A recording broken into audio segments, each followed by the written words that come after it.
અમેરિકાના એક petrol pump પર ઊભો છું ને. અમેરિકા અત્યારે હાલ તમને ખ્યાલ હશે એમ ઈરાન સાથે સંઘર્ષ કરી રહ્યું છે, યુદ્ધ. એ લોકો તો મિશન કરી રહ્યા છે પણ યુદ્ધ જેવી પરિસ્થિતિ છે, યુદ્ધનું જ એલાન કહી શકાય. ને આ વચ્ચે આપણા ત્યાં પેટ્રોલ પંપ પર લાઈનો લાગી છે. એવું નથી કે આપણા ત્યાં લાઈનો લાગી છે, તમને દ્રશ્ય બતાવું. આ એક પેટ્રોલ પંપ છે અને અહીંયા પણ તમે લાઈનો જોઈ લો. આ અત્યારે જે ભાવ છે પેટ્રોલનો, એ ભાવનું દ્રશ્ય છે અહીંયા. અને તમે અહીંયા જુઓ, આ બધી લાઈનો જુઓ. ઓહો, કેટલી બધી લાઈનો લાગી છે. જે દેશ પોતે યુદ્ધ કરી રહ્યું છે એમાં તો અસર હોય જ સ્વાભાવિક. આપણા ત્યાં લાઈનો છે તો અહીંયા કેટલી બધી લાઈનો છે જો. અને આવા તો અનેક પેટ્રોલ પંપ છે આજુબાજુ, દરેક જગ્યાએ. સામે પણ તમે જુઓ, આ બીજો પેટ્રોલ પંપ. દરેક જગ્યાએ પંપ પંપ પંપ અને લાઈનો જ લાઈનો. લોકો હાડમારીમાં જીવી રહ્યા છે, ટેન્શન નથી.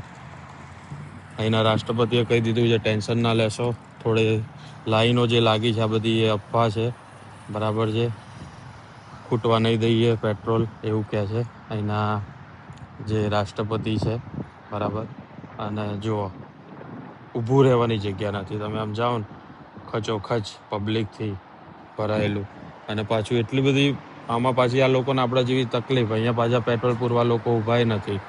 અંદર જઈને પૈસા આપી આવો કેશ હોય તો, અથવા કાર્ડથી પૂરો, જાતે પૂરવાનું, બરાબર. એટલે પાછું એ બધી મગજમારી, સર્વિસ પાછી મળે નહીં. એટલે એની લાઈનો એ ખરી. તમારું શું કહેવું છે? જે આપણા ત્યાં લોકો ખોટી અફવા ફેલાઈ રહ્યા છે, લાઈનો નથી, આ તે, તમે કોમેન્ટ કરીને જરૂરથી જણાવજો.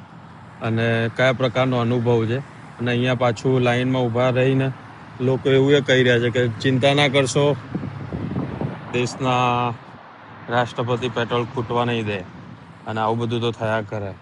પણ આપણે આ લોકોએ સિંહ જ પાડ્યો છે આપણી જેમ, તો સિંહને તકલીફ થાય એવું તો કરવા નહીં દે ને. એટલે ટેન્શન નથી લેવાનું, એવું કહી દીધું છે. અને તમે જુઓ, ચારે બાજુ એટલા બધા હોર્ડિંગ્સ છે, બરાબર. લોકો રેલીઓ કાઢી રહ્યા છે નેતાઓની, બરાબર.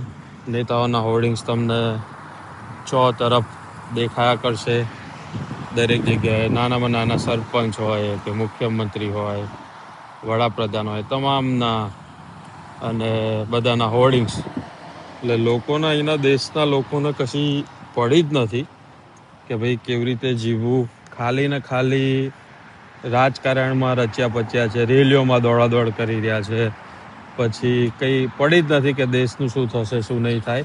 એટલે આવું ને આવું આ લોકો કરી રહ્યા છે. આપણા જેવું નહીં કે ભાઈ કોઈને પડી જ ના હોય, નેતા આવ્યા હોય ગમે તેવા બાજુના ગામમાં.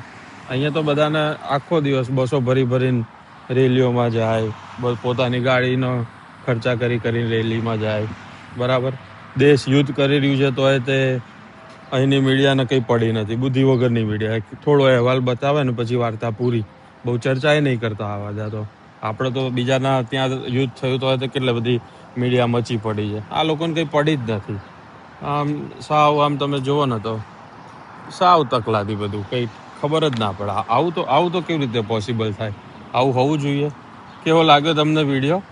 કોમેન્ટ કરીને જરૂરથી જણાવજો. અને અમારી સ્વમાનની ચેનલને લાઇક, શેર અને સબસ્ક્રાઈબ જરૂરથી કરજો.